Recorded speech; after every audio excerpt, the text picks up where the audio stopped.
Here guys, we have 6 squared minus 30 divided by 15. Okay, let's solve this. 6 squared equals 36, right?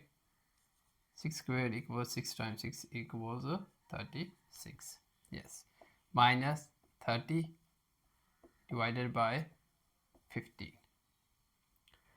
Now 36 minus 30 equals 6, right? Divided by 15.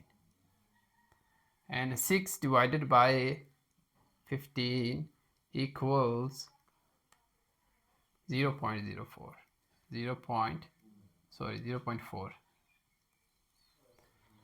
But this is incorrect. Why? Because exponents come first, then division and multiplication are left to right.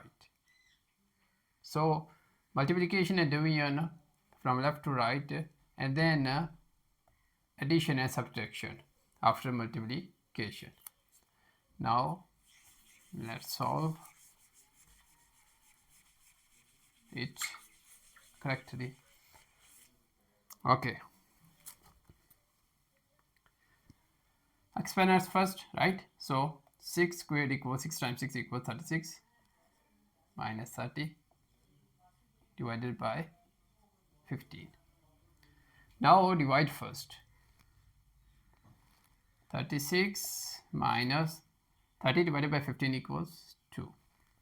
And 36 minus 2 equals 34.